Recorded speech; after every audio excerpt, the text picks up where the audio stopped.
क्यों रहा है रे गंगाराम? मुझे क्षमा कर दीजिए, मुझे क्षमा कर दीजिए भगवान। आप मुझे जो चाहे सजा दीजिए, शराब दीजिए, लेकिन देश और जनता की रक्षा के लिए ये अपना अनशन तोड़ दीजिए महाराज। तू इतने दिन कहाँ था रे गंगाराम? अब तो दिल से बोल रहा है ना? हाँ महाराज, हाँ। मेरे पापों के प्रायश्चित के रूप में ये छोटा सा सोने का चूहा स्वीकार कर लीजिए महाराज, और ये शुद्ध विष की पान करके अपना अनशन तोड़ दीजिए महाराज। मेरी आत्मा ने तुझे माफ किया, मगर चूहे को अभयदान मिलना चाहिए। जरूर मिलना चाहिए। जो चूहा मारे उसे सजा मिलनी चाहिए। जरूर मिलनी चाहिए महाराज। तो ला, मैं अनशन समाप्त करता हूँ। जय हो। स्वामी जी ने मुझे दिव्य ज्ञान दिया है, मेरी आंखें खुल गई हैं। हमारे देश का असली दुश्मन चूहा नहीं, भ्रष्टाचार है। आप ये जानकर हैरानी होगी कि चूहा मारो अभियान के दौरान हमारे देश में एक भी चूहा नहीं मरा। सारे चूहे फाइलों में मरे, आंकड़ों में मरे। करोड़ों रुपया सरकारी अफसर खा गए। मैं प्रतिज्ञा करता हूं कि या तो भ्रष्टाचार को खत्म कर दूंगा या खुद खत्म हो जाऊंगा। मैंने स्वामी जी से यह भी समझौता किया है कि अब जनगण देश में जो भी चूहा मारेगा उसको सजा मिलेगी। हुजूर, इसने 5 चूहे मारे हैं। लड़की, तुमने चूहे मारे? हुजूर, ये गुनाह कबूल कर दिए। क्या तुम्हें नहीं मालूम चूहे मारना कानूनन जुर्म है? ओह, ले जाओ इसे, हवालात में फिलहाल बंद कर दो, कल इसका केस देखेंगे। ले जाओ इसे। चलो।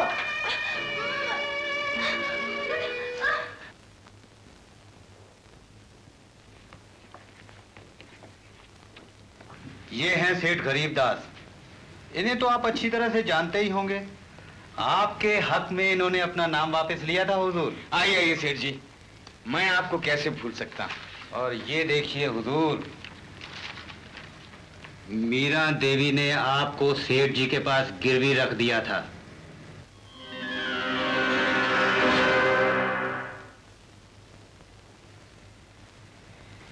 कहिए सेठ जी, मैं आपकी क्या खिदमत कर सकता हूँ? हुजूर, सेठ जी देश की गरीबी के बारे में बहुत परेशान है, बहुत ही परेशान है। ये देश की गरीबी दूर करने के प्रोग्राम में सरकार की मदद करना चाहते हैं। वाह सेठ जी वाह, ये तो बहुत अच्छी बात है हुजूर। और सेठ जी से पैदल चलने वालों की परेशानी देखी नहीं जाती, इसीलिए ये एक मोटर कार बनाना चाहती है, छोटी कार। वाह वाह वाह सेठ जी, जरूर बनाइए। हाँ, जरूर बनाइए, जरूर बनाइए। छोटी कार तो हमारा चुनाव निशान है। जी हाँ। हुजूर, सेठ जी बहुत बड़े इंजीनियर हैं। कार बनाना तो इन्होंने अपने माँ के पेट में ही सीख लिया था। हाँ जी। और हुजूर, इस कारखाने में आपका भी आधा हिस्सा रहेगा। अच्छा। हाँ। और तुम्हारा? सरकार, इस देश की जनता बड़ी दुखी रहती है। मेरे से इसका दुख देखा ना जावे। इसका दिल बहलाने के लिए मैं एक खिलौने की फैक्ट्री भी लगाना चाहूँ। हुजूर, सेठ जी के पास अकल तो बहुत है, लेकिन पैसों की जरा कमी है। क्यों सेठ जी? सरकार, अगर 10 करोड़ रुपए मिल जाए तो मैं दोनों ही फैक्ट्री लगा दूंगा। 10 करोड़? कोई बात नहीं, अगर आपको तकलीफ हुआ है तो कोई बात नहीं, मैं कहीं और से इंतजाम कर लूंगा। नहीं नहीं सेठ जी, आप जाइए, आपको 10 करोड़ रुपए मिल जाएंगे। क्यों सेठ जी, अब तो खुश हैं? हुजूर, हुजूर, आज आपको अनाथालय का उद्घाटन करना है हुजूर। हाँ हाँ, जनगण देश से गरीबी हटाने के लिए ये जरूरी है कि नाथालय हो। मैं चाहता हूं कि जनगण देश की गली गली में नाथालय हो और घर घर में विधवा आश्रम हो।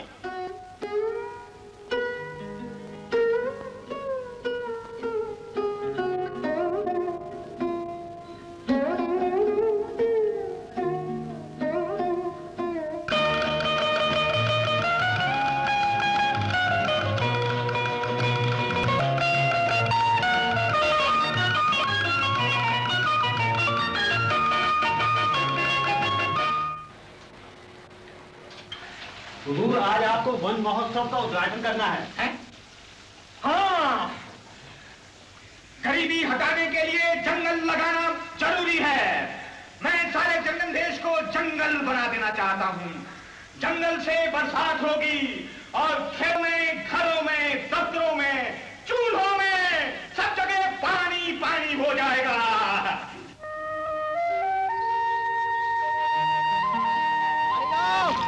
ओ लड़की, यहाँ क्या कर रही है? पेड़ लगा रही है। खबरदार, जानती नहीं इस जंगल को काटने का ठेका सिर्फ मुझे मिला है और इसमें बड़े बड़े लोगों का हिस्सा है। और शर्त यह है कि यहाँ पर एक पेड़ भी नहीं रहना चाहिए। और तू यही पेड़ लगा रही है। चल निकल यहाँ से।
क्या है?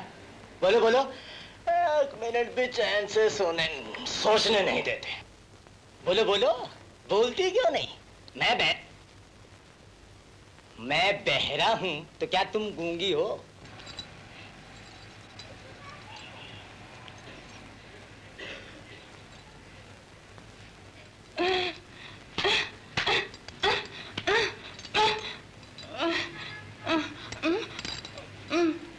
इतनी बड़ी दुनिया में और कोई नहीं मिला जो सुबह सुबह यहाँ चली आई शिकायत करने की। शिकायतें सुनो, रात को घर पे श्रीमती जी की शिकायत सुनो।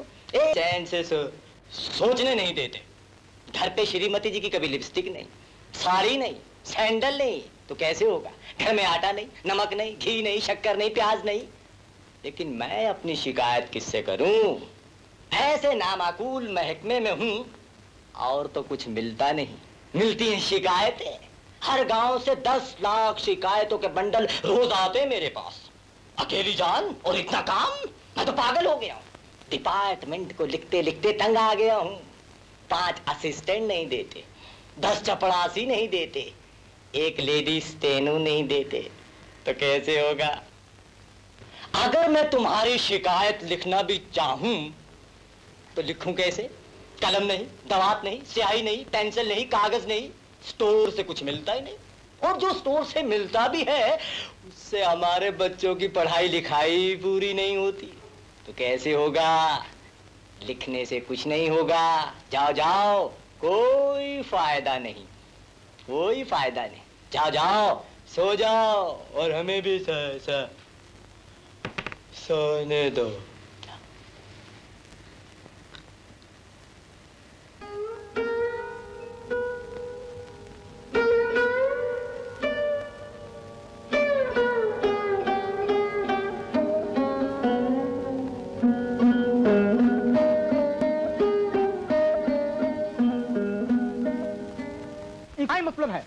मतलब है इनको?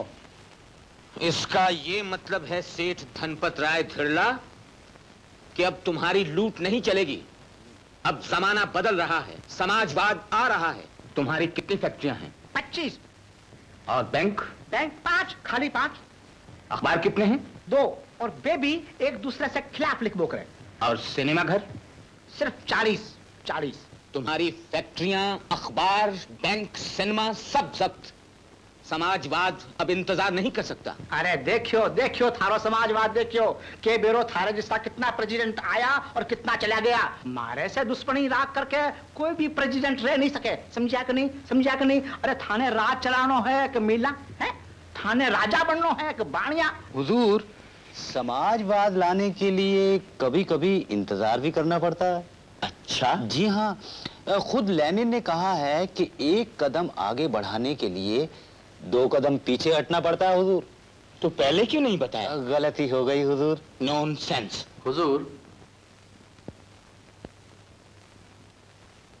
हुजूर, बाहर जनता आई है, आपसे मिलना चाहती है। वो जनता देखते नहीं कितनी गंभीर वार्ता हो रही है। देश की बुनियादी नीतियां निर्धारित हो रही हैं। धक्के देकर बाहर निकाल दो। अच्छा सेठ धनपत राय धिरला, हमने फैसला कर लिया है कि अभी समाजवाद थोड़ा इंतजार करेगा। हाँ, इतनी जल्दी फैसला मत कीजिए हुजूर, जरा इंतजार की कीमत तो तय कर लीजिए। देशपाल जी, क्या इंतजार की भी कीमत होती है? जी हाँ, दुनिया में हर चीज की कीमत होती है हुजूर। इंतजार की भी, सिफारिश की भी, अंदर आने की भी और अंदर से बाहर जाने की भी। तो पहले क्यों नहीं बताया? गलती हो गई हुजूर। नॉनसेंस। अखबार में सब चीजों का दाम छपा करे है, तो थे थारे सिफारिश करने का, इंतजार करने का, मायने आने का, बाहर जाने का भी भाव छपा दिया करो। समझा कि नहीं? ए लो, लाओ समाजवाद, खूब लाओ, मोकड़ो ही लाओ समाजवाद। ये लो बाड़ो थारी छाती के मायने, बाड़ो थारी छाती के मायने। समझा कि नहीं? हाँ, लाओ खूब समाजवाद लाओ।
जनगण देश के प्रिय नागरिकों, जनगण देश के प्रेसिडेंट की हैसियत से मैं इस राष्ट्रीय सम्मान समारोह का उद्घाटन करता हूं।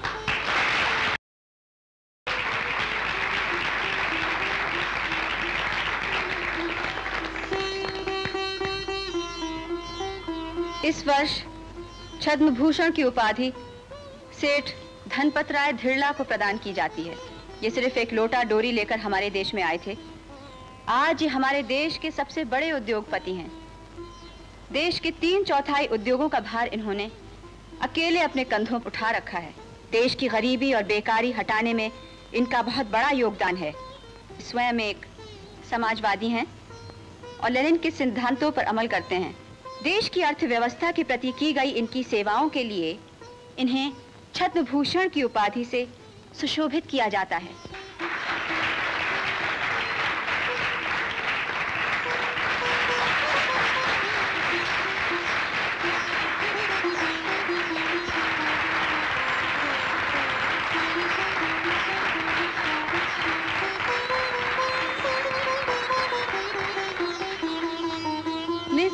रूबी डिक्साना, आपने देश की महिलाओं में अभूतपूर्व जागृति पैदा की है। समाज सेवा के क्षेत्र में आप अग्रणी हैं। परिवार नियोजन अभियान को सफल बनाने में आपने जो योगदान दिया है उसे देश कभी नहीं भूल सकता।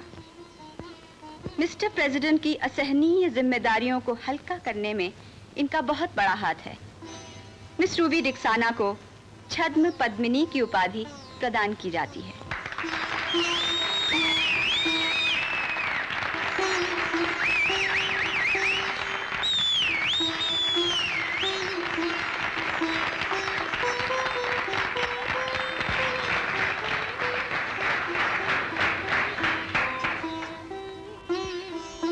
जनगण देश की जनता और काउंसिल के विशेष अनुरोध पर प्रेसिडेंट गंगाराम जी ने स्वयं जनता जनार्दन की उपाधि स्वीकार करने की असीम अनुकंपा की है। आज का दिन हमारे देश के इतिहास में स्वर्णाक्षरों में लिखा जाएगा। अब मैं प्रेसिडेंट गंगाराम जी से अपील करती हूं कि वे स्वयं को जनता जनार्दन की उपाधि प्रदान करें।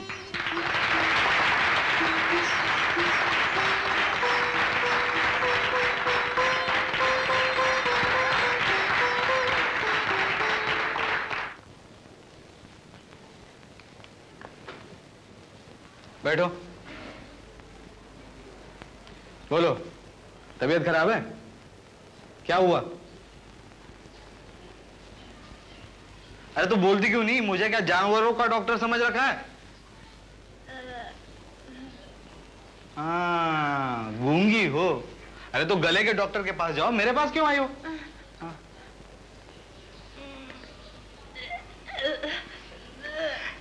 चुप चुप चुप रहो, चुप रहो। जाओ वहां जाके लेट जाओ, जाओ।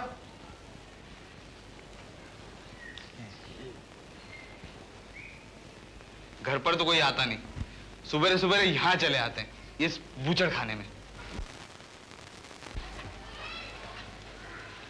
सांस लो और सांस लो। उठो। अरे तुम्हें कुछ नहीं हुआ, एक छोटी सी बीमारी है, गरीबी। इसका इलाज जानना चाहती हो तो सुनो। इस बीमारी में खाना खाना मना है। गम खा सकती हो, गाली खा सकती हो, धक्के खा सकती हो, गोते खा सकती हो। हाँ, अलबत्ता पानी पी सकती हो। दवा दारू मना, पढ़ना लिखना मना। इस बीमारी में घुट घुट कर मरने की इजाजत है, लेकिन रोना मना है। और सबसे बड़ी बात तो यह है कि इस बीमारी में बोलना मना है। अब मैं चुप नहीं रह सकता, मुझे बोलना ही होगा। इस देश की जनता अत्याचारों से पीड़ित है। चारों तरफ भ्रष्टाचार का बोलबाला है। एक पापी इस देश का प्रेसिडेंट बन बैठा है। चारों तरफ अधर्मी अधर्म है। मेरी अंतरात्मा पुकार पुकार कर कह रही है, अत्याचार को खत्म करो। मैं आंदोलन करूंगा, प्रेसिडेंट गंगाराम का घेराव करूंगा, कोई मुझे रोक नहीं सकता। धर्म की जय हो, अदम का गंगाराम, गंगाराम, जनगण देश का प्रेसिडेंट, जनगण देश का प्रेसिडेंट, गंगाराम, गंगाराम। महाराज की जय हो। महाराज, प्रेसिडेंट साहब बड़ी बेसब्री से आपका इंतजार कर रहे हैं। चलिए महाराज। शांति, शांति। आइए महाराज।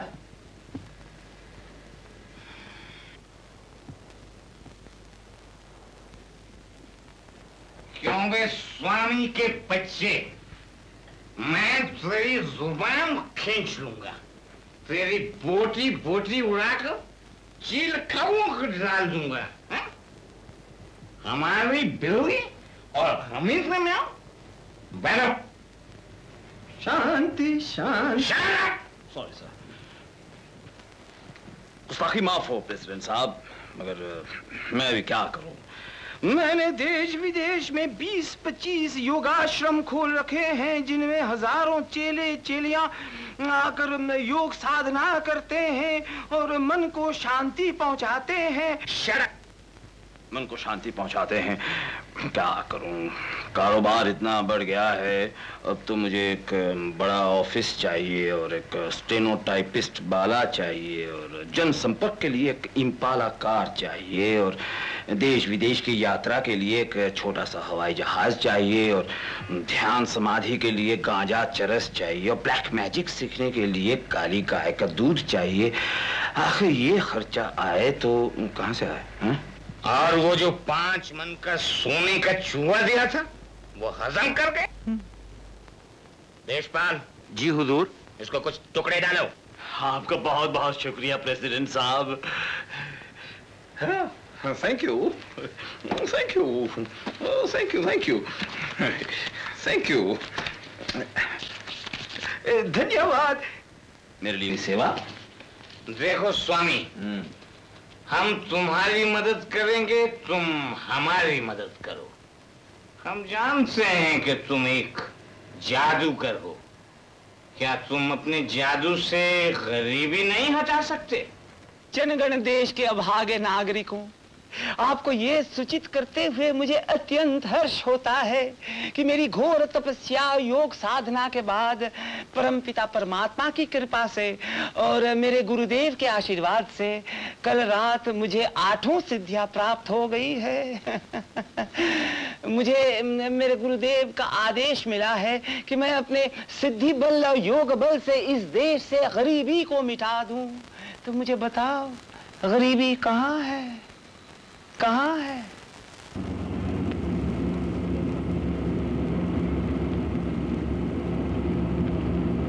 महाराज, इस झुग्गी झोपड़ी में बहुत गरीबी है। हटाओ!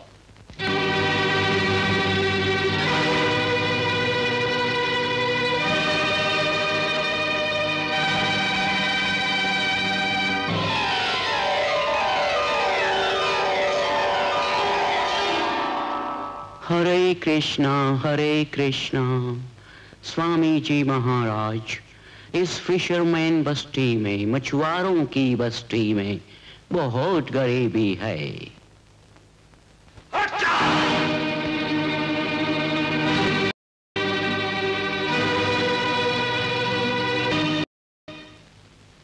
स्वामी जी महाराज, इस रेगिस्तानी गांव में बहुत गरीबी है। हट जाओ।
मिस्टर सेक्रेटरी जी, ये आपने क्या हालत बना रखी है प्रेसिडेंट साहब? क्यों सर?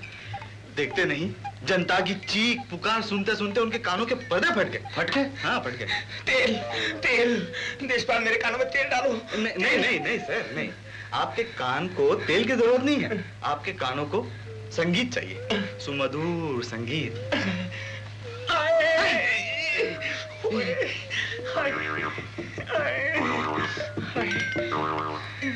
मिस्टर सेक्रेटरी जी, क्या प्रेसिडेंट साहब अकेले हैं? जी नहीं। उनके साथ कोई बाला सुंदरी नहीं है सर, लेकिन आज वो छुट्टी पर है। उसकी कैजुअल लीव ड्यू थी। नॉनसेंस। ड्यू? No due. छुट्टी कैंसिल करो, ओवर टाइम दो।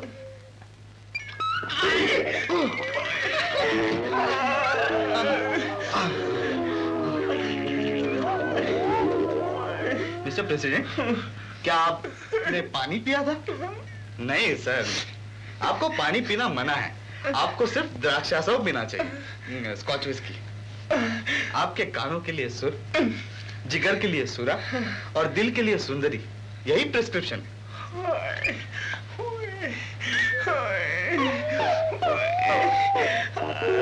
मामला गंभीर है, सीरियस है। सुनो, मामला बहुत सीरियस है। प्रेसिडेंट साहब ने इन दिनों कोई भाषण दिया है, कोई उद्घाटन किया है? नहीं, पिछले 15 दिनों से तो कोई उद्घाटन या भाषण नहीं दिया। यू फूल, यही तो बीमारी है। जल्दी से कोई उद्घाटन कराओ, फौरन, और प्रेसिडेंट साहब को जाके जल्दी बताओ, जाओ। हुजूर, आपने जो सेठ गरीबदास को खिलौना फैक्ट्री खोलने का लाइसेंस दिया था ना, उसका कल आपको उद्घाटन करना है हुजूर। उद्घाटन? बहुत खूब, बहुत खूब। उद्घाटन, उद्घाटन। अब मेरी तबीयत बिल्कुल ठीक है। उद्घाटन।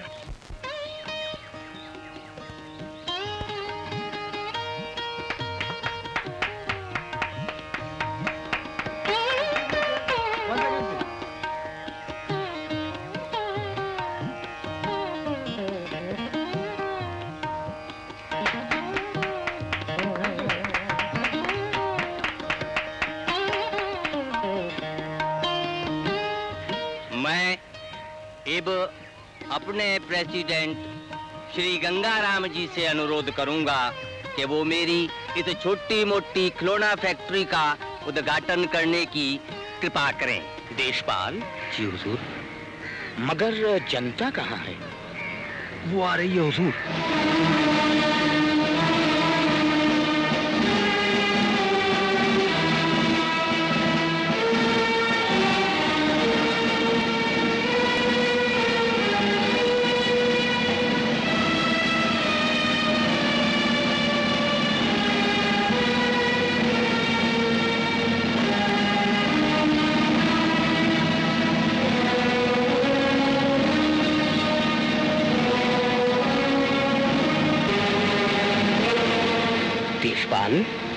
हुजूर, क्या यही जनता है? जी हाँ हुजूर।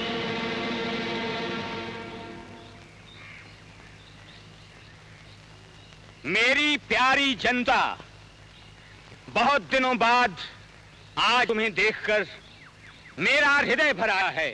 हमारा देश संक्रमण काल से गुजर रहा है। राष्ट्र के सामने बड़ी पेचीदा समस्याएं हैं। आज जरूरत है त्याग, साहस और परिश्रम की। हमें यह देखकर बेहद खुशी हो रही है कि हमारे देश के महान उद्योगपति श्री गरीबदास इस दिशा में कदम पर कदम बढ़ाते चले जा रहे हैं। प्यारी जनता, इस फैक्ट्री में बने खिलौने तुम्हारे उज्जवल भविष्य के प्रतीक हैं। मैं वो दिन देख रहा हूं जब जनगण देश की हर झोंपड़ी की जगह ऐसा महल होगा, हर किसान के पास ऐसा ट्रैक्टर होगा, हर मजदूर के पास ऐसी छोटी जनता कार होगी, हर घर में ऐसा रेडियो होगा, हर महल में ऐसा टेलीविजन होगा और हमारे हर सिपाही के पास ऐसी बंदूक होगी।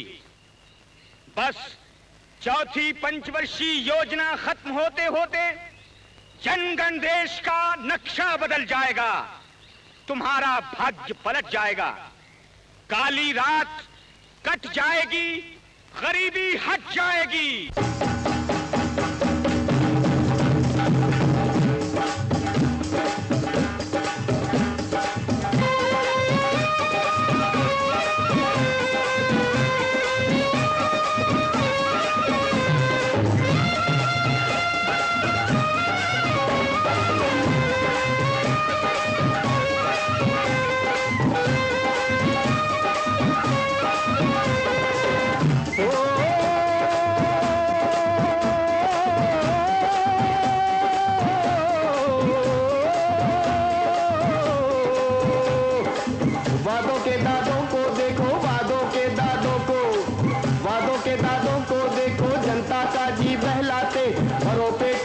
से भाई और मरो हंसते गाते, और मरो हंसते गाते, और मरो हंसते गाते। सुननी जनते, ओ जनते, सुननी जनते, तेरी भूख मिट गई, मेरी भूख मिटे न मिटे, नेताओं की भूख मिट गई, नेताओं की। उनकी काली रात कट गई और गरीबी साथ हट गई, और गरीबी साथ हट गई, और गरीबी साथ हट गई। भाग खुल गए, पाप धुल गए,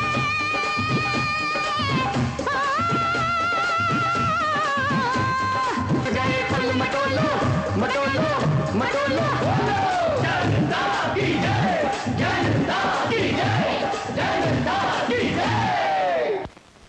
होम सेक्रेटरी होने के नाते मेरा यह फर्ज है कि हमने अपने देश की सच्ची तस्वीर पेश करूं। अभी हमें निहार जिले में चेचक से कुछ 1 लाख लोग मर चुके हैं। बंगाल जिले में भूखमरी से 200 आदमी तड़प तड़प कर मर चुके हैं। कलचट्टा में 1 महीने से जूट मजदूरों की हड़ताल चल रही है। गुजर जिले में अनाज की 25 दुकानें लूटी जा चुकी हैं।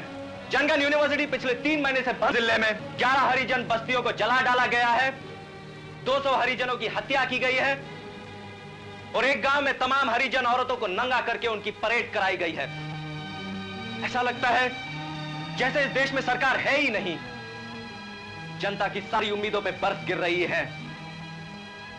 ऐसी सूरत में आप जी नक्शा देखिए मीरा देवी, नक्शा।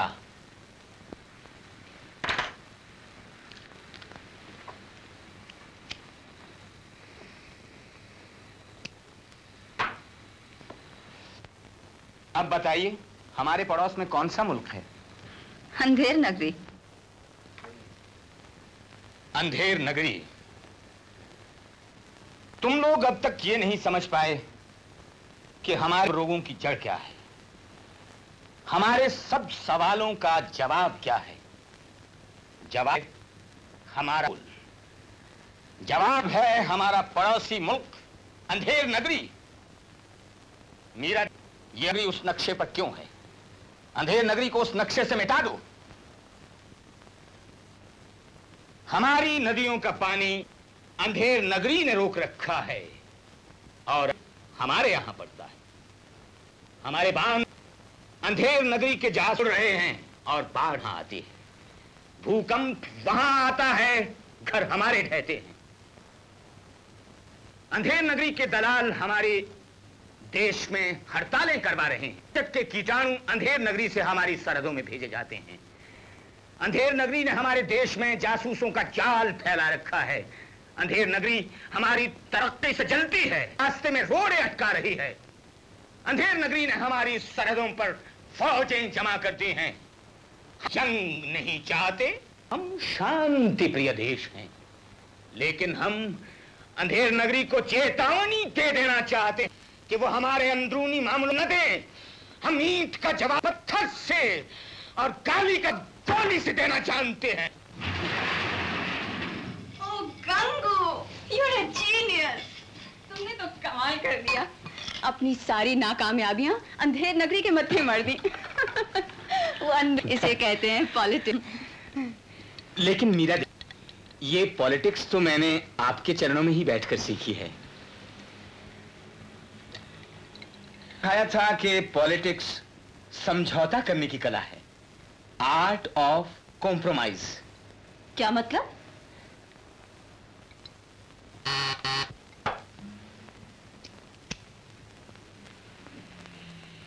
Yes sir. अंधेर नगरी के राजा को संदेश भेजो कि हम शिखर वार्ता के लिए अंधेर नगरी आ रहे हैं।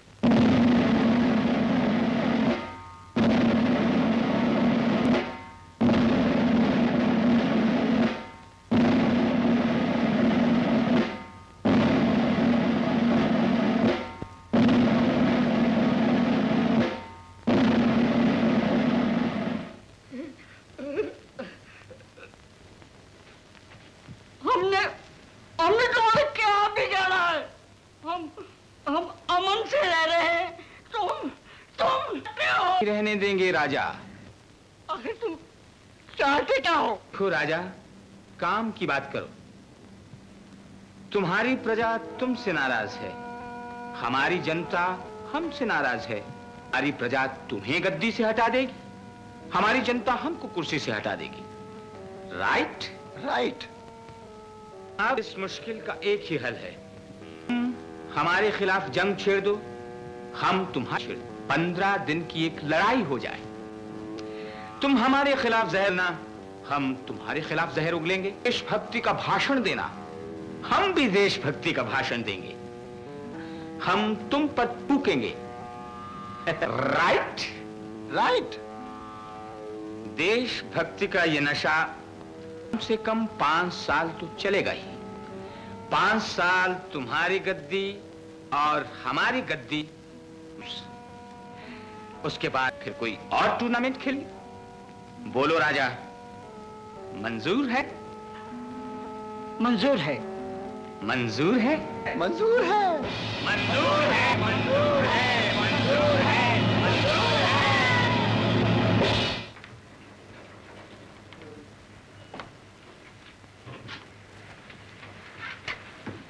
Please wait, wait. I'm from AP, Mr. President. आपकी शिखरवार्ता का नतीजा क्या निकला?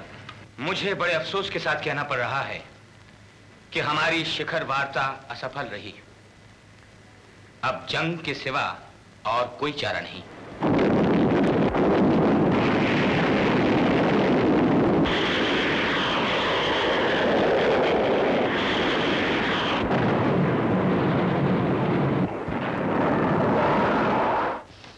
ये लड़ाई की तैयारियां क्यों? अंधेर नगरी ने हमारा क्या बिगाड़ा है? ये पागलपन किस लिए? हजारों मासूम लोगों का खून क्यों बहाया जा रहा है? जनता को बिजी रखना जरूरी है, जनता का ध्यान बटाना जरूरी है, ताकि तुम्हारी लूट चालू रहे। इसका मतलब यह है कि यह जंग का नाटक खेला जा रहा है।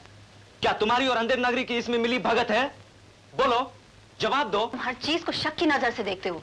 मेरे सवाल का जवाब दो। क्या तुम्हारी और अंधेर नगरी की इसमें मिली भगत है? गोपाल, ये तुम्हारा महकमा नहीं है, तुम्हें मेरे मामलों में दखल अंदाजी नहीं करनी चाहिए। मेरे सवाल का जवाब दो। तुम्हारी और अंधेर नगरी की इसमें मिली भगत है या नहीं? हाँ, है। क्यों? किस लिए? कह तो दिया, जनता का ध्यान हटाने के लिए। साफ क्यों नहीं कहती कि तुमने अपनी कुर्सी बचाने के लिए जंग का नाटक खेला है? ओ मीरा, मुझे तुमसे ये उम्मीद नहीं थी कि तुम इतनी आगे बढ़ जाओगी। गोपाल, तुम आदर्शवादी हो, पॉलिटिक्स के लिए अनफिट। क्या पॉलिटिक्स में कोई आदर्श नहीं? पॉलिटिक्स का आदर्श से क्या वास्ता? गोपाल, तुम समझते नहीं, पॉलिटिक्स में राइट और रॉन्ग नहीं होता। पॉलिटिक्स में मंजिल ही सब कुछ है, रास्ता चाहे कोई भी हो। और मंजिल है कुर्सी, सत्ता, पावर। मीरा, तुम पागल हो रही हो।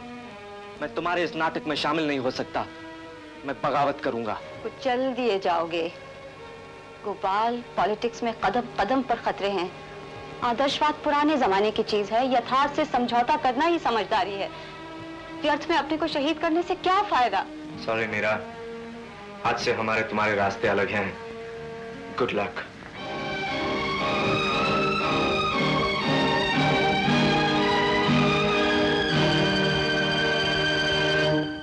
मेहता जी, इस देश को बचाइए, जनता की रक्षा कीजिए।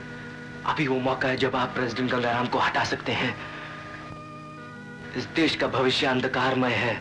इस समय अगर आपने अपना कर्तव्य नहीं निभाया तो आने वाली पीढ़ियां कभी आपको माफ नहीं करेगी। आपको वक्त की पुकार सुननी होगी, इस देश को बचाना होगा।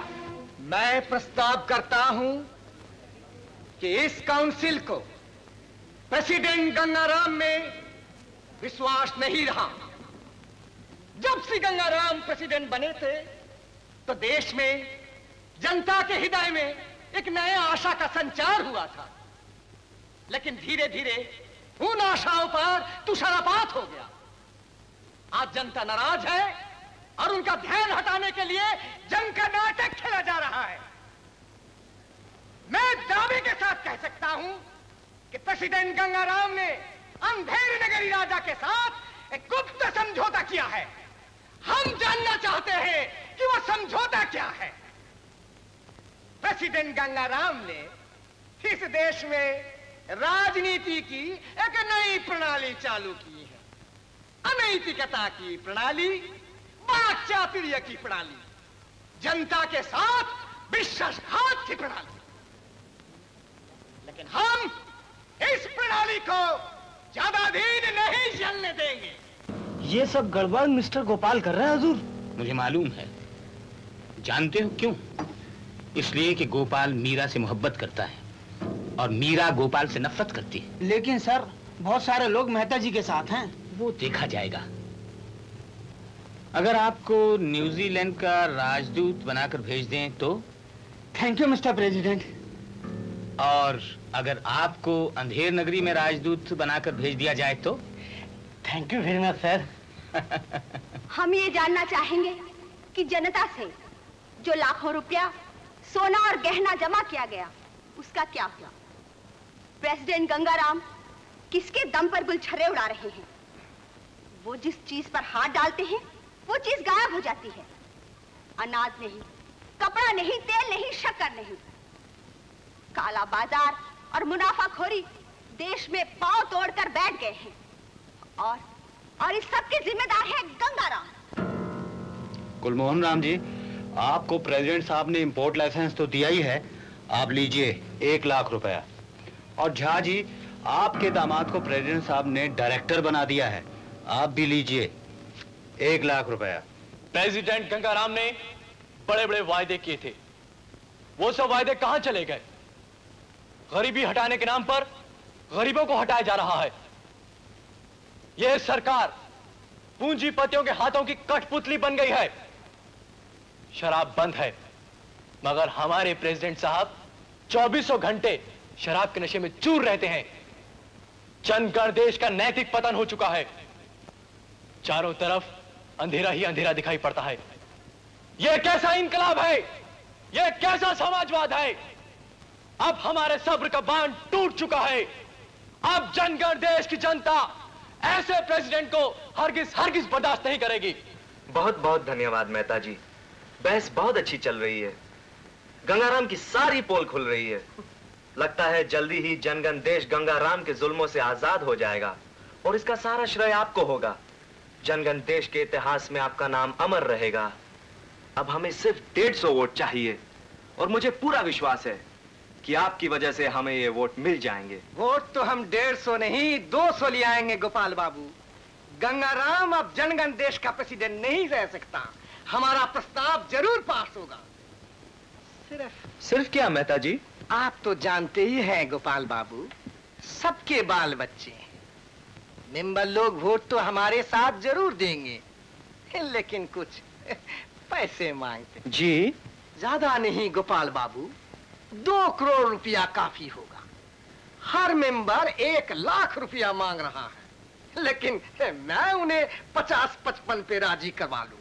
प्रेसिडेंट साहब भी खुलकर रुपया बांट रहे हैं, मुझे ऐसा भी नहीं चाहिए। मैं तो देश के लिए बड़ी कुर्बानी करने के लिए तैयार हूं। लेकिन गोपाल बाबू, आप तो जानते ही आजकल के पॉलिटिक्स बड़ी गंदी है। गंगाराम को हटाने की कुछ तो कीमत अदा करनी ही होगी। सौदा महंगा नहीं है गोपाल बाबू। 2 करोड़ रुपए में जनगण देश की काउंसिल बिक रही है। मेहता जी, आप जा सकते हैं। नाराज क्यों होते हो गोपाल बाबू? आप क्या समझते थे सारा काम मुफ्त में ही हो जाएगा? गंगाराम से झगड़ा आपका, मीरा देवी से मोहब्बत आपकी, हम बीच में मुफ्त में आफत क्यों मोले? Get out! I said get out!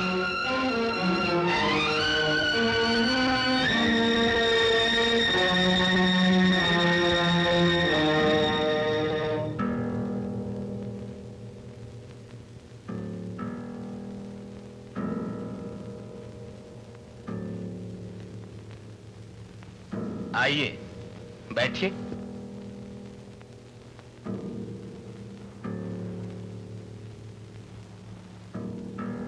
कहिए मेहता जी, कैसी रही? मैं बहुत शर्मिंदा हूं प्रेसिडेंट साहब। तुम लोगों को कभी अक्ल नहीं आएगी। क्या तुम समझते हो कि उस गोपाल के भरोसे इस देश की राजनीति चलेगी? कुछ किताबें पढ़ने, कुछ रोमांस करने से ये नौसिखिए समझते हैं कि राजनीति फूलों की सेज है। मुझे अफसोस तो इस बात का है कि आप जैसे मंजे हुए लोग भी ऐसी चिकनी चुपड़ी बातों में कैसे फंस गए। खैर, देर आए दुरुस्त आए। जितना रुपया चाहिए ले जाइए। ये प्रस्ताव हरगिज पास नहीं होना चाहिए।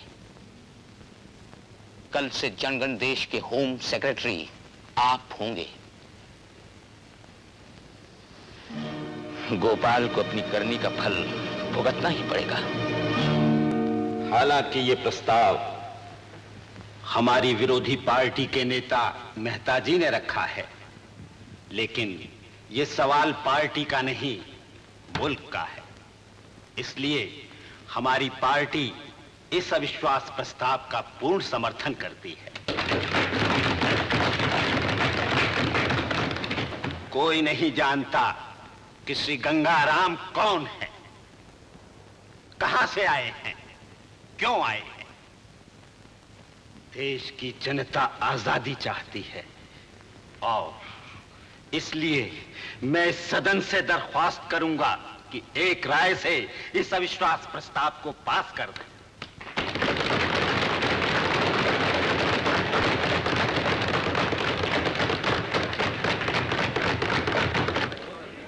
प्यारेलाल जी ने पूछा है कि मैं कहां से आया हूं। क्यों प्यारेलाल जी, आपको इतना भी नहीं मालूम कि इंसान कहां से आता है? याद रखिए, मुझे प्रेसिडेंट आपने नहीं बनाया, जनता ने बनाया है और जनता मेरे साथ है। मैं आप लोगों से यह जानना चाहता हूं कि मैंने कौन सा ऐसा काम किया है जिससे जनगण देश को नुकसान हुआ हो। हर विकासशील देश को तकलीफों से गुजरना पड़ता है। मेरा देश भी विकास के रास्ते पर है। आज हमारे देश की पैदावार पहले से 10 गुना ज्यादा हो गई है। खेती के मामले में हम स्वावलंबी हो गए। आज हमारा देश गरीब नहीं, पिछड़ा हुआ नहीं, कमजोर नहीं। देश में एक भी आदमी बेकार नहीं है। सभी बेकारों को फौज और पुलिस में भर्ती कर लिया गया है। आज हमारे देश की जनता मुर्दा नहीं, उनमें एक नया जोश है, एक नई जान है, एक नया स्वाभिमान है। और यही वजह है कि जनता मेरे साथ है।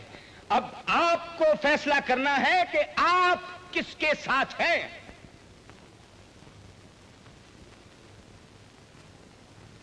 प्रेसिडेंट गंगाराम ने बहस के जो जवाब दिए हैं, हम उससे संतुष्ट हैं।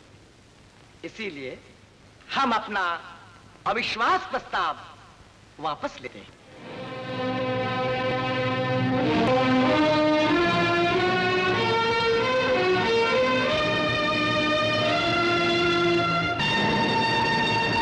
नहीं, हम इस प्रस्ताव को वापस नहीं लेने देंगे। इस प्रस्ताव पर वोट होना ही चाहिए। आप क्या लाल जी, आप